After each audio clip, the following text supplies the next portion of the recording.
Сайн байцгаана уу? Баруун сумын засаг даргын тамгын газрын сэтгэл зүйч Бонд байна. Тэгэхээр баруун сумын засаг даргын тамгын газрын дээрх сэтгэл зүйн төв маань зөв хөвшил, зөв амьдрал хөтөлбөрийн хүрээнд үйл ажиллагаагаа хэрэгжүүлэн ажиллаж байгаа. Тэгэхээр энэ үйл ажиллагааныхаа нэг хэлбэр нь бол өсвөрийн эрхэм сэтгэл зүйн дугуйлан хичээлүүлэх байлаа. Тэгэхээр хүүхдүүд маань 6 сарын хугацаанд сэтгэл зүйч гэж яг хэн бэ? Юу хийдэг вэ? Энэлийн буюу нийгмийн сэтгэл судлал, нийгмийн салбарын шинжлэх ухаан юуг судалж хэрхэн дүгнэж илтгэлийг хэрхэн танилцуулж бие биетэйгээ хэрхэн бүлгээр ажилладаг вэ гэх мэт зүйлсүүдийг суралцаж өнөөдөр амжилттай төгсөн батламжаа гардавлаа.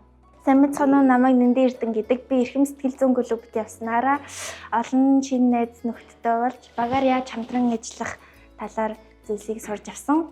Мөн хүний сэтгэл зүй, зан төлөв, хүнтэй яаж харилцах талаар олон шинэ зүйлсийг мэдэж авсан. Сайн байцгаана уу, намайг Халуна гэдэг. Би 2 дугаар сургуулийн 11-ийн 1 ангид суралцдаг. За би эрхэм сэтгэл зүйн клубт явснаар их зүйл ойлгож мэдсэн, бэлтгэл тавьж ярианы чадвараа сайжруулж бусдад нээлттэй харьцаж сурсан. Намайг Лав гэж гэдэг. Би Зөвхөдрийн аймгийн Бүрэн сургуулийн 4-р сургуулийн 10 ангид суралцдаг. За би сэтгэл зүйн клубт явснараа мэргэжил сонголтын тест авч сурсан. За мөн бас сэтгэл зүйч бага насны хүүхдтэй яаж ажилладаг талаар суралцсан. Сайн байцгаана уу, намайг Баян мөнхийн Ариун Заяа гэдэг. Би 2 дугаар бүрэн зөв сургуулийн 11-ийн 1 ангид суралцдаг. Би энэ сэтгэл зүйн клубт яваад өөрөө болон найзуудтайгаа бусдыг манлайлж ярьж сурсан.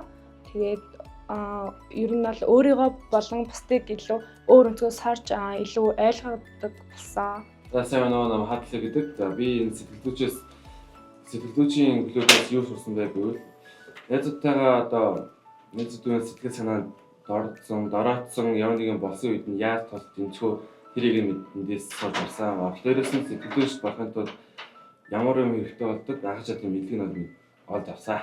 Сэтгэл зүйч болон нийгмийн салбарын талаар шинэ мэдээлэл өгсөн багшлаа баярлалаа.